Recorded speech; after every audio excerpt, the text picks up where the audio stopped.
I'm going to take your bet and you're going to regret I'm the best something. In the 2022 World Cup, while Argentina took home the title, there was another clear winner: the gambling industry. Spectators around the globe wagered an estimated $35 billion. $35 billion? Do you know how much money $35 billion is? That's a lot of money just to put on a team, players. Like, that's insane. See, sports betting to me is just crazy just in general. Like, I've never gotten into it because everything is rigged. The sports, especially now that it's a bigger thing, like everybody's doing it.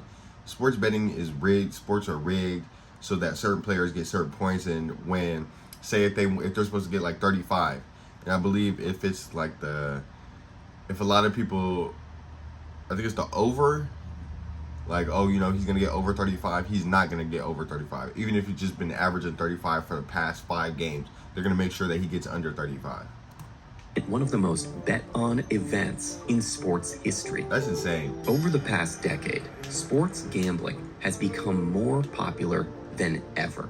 Mobile apps make it easier to place bets anywhere or anytime, especially for young people in their early 20s who make up the fastest growing gambling demographic. Facts. And I think it was like, I feel like after COVID, like 2021, that's when sports betting really became big. That's when a lot of my friends were like, oh, you know, are you betting on here? Are you betting on here? Are you betting on here? It's like, no, like I just could never get into it because it just doesn't make sense to me. Like, I'm really gonna have to watch you, like, make sure that you have to get these certain amount of points. I feel like it just takes away the game. It might be a little fun if you just have like money to just throw away. Then I can see how that would be fun. But at that point, I don't know, you're not viewing the player as a player, you're viewing them as monetary, if that makes sense.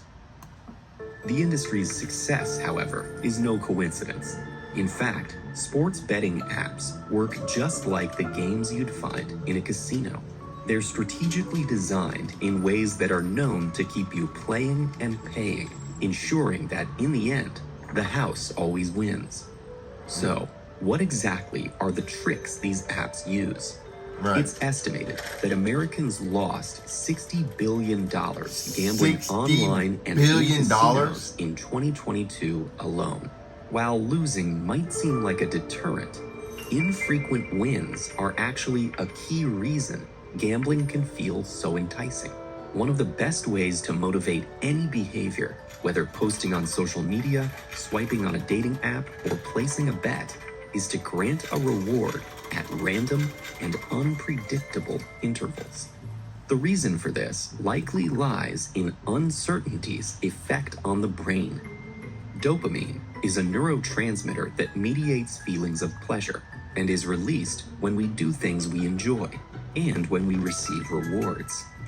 Its release is what motivates us to seek out the sensation again. In certain brain areas, this dopamine release is highest not when the rewards are the biggest, but rather when you're unsure whether you'll even receive them. Yeah, I feel like that is true because it's like, it's literally a gamble. It's like you never know, and you know the odds are against you. So it's like when you finally hit, it's like what, like I'm big time. Like it's insane. You just feel super lucky at that moment. So I can understand why with like gambling, anything like that, that's why the dopamine would just hit harder. This draw to unpredictability can be a good thing. Evolutionarily, it may have been beneficial for our ancestors to seek out situations with uncertain rewards, like investigating new locations for food. But when it comes to something like a casino game or a sports betting app, this behavior can create a vicious and expensive cycle. Another feature these games manipulate is timing. Slot machines, for example, are notoriously mesmerizing, thanks in part to how quickly you move from placing a bet to seeing the result to placing your next one. This frequency, paired with uncertainty, is thought to induce what researchers call dark flow.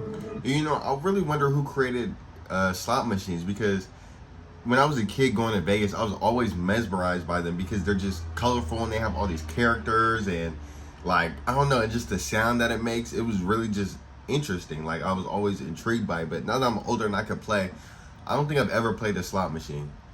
I think I've only played.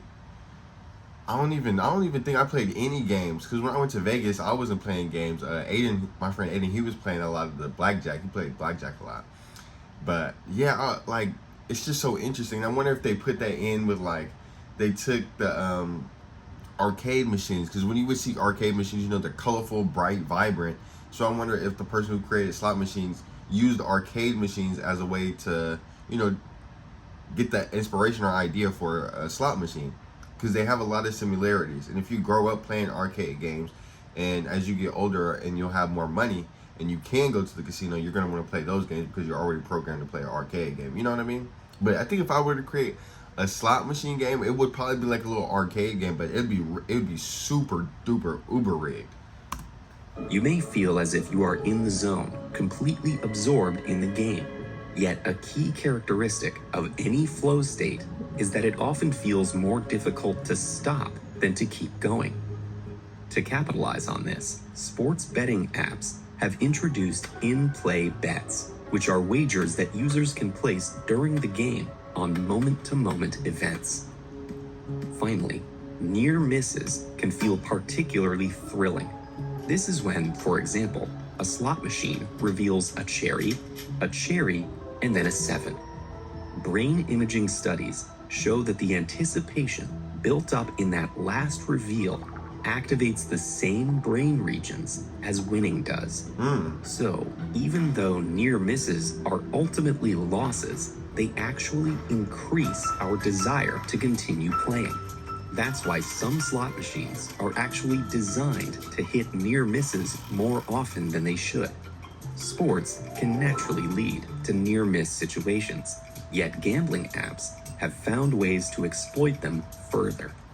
Parlays, for example, are when bets on multiple events or outcomes are tied into the same wager.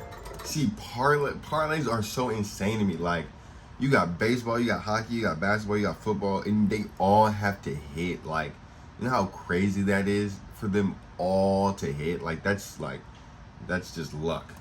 Any single bet loses, then the entire wager is lost. Right, and then you have something like that. Like, if you're winning, and I ain't gonna lie, if I were to put $10 down on a parlay, and for me to hit, like, I don't know what would be like a real reasonable number. Let's just say $1,000, right? I put 10 down.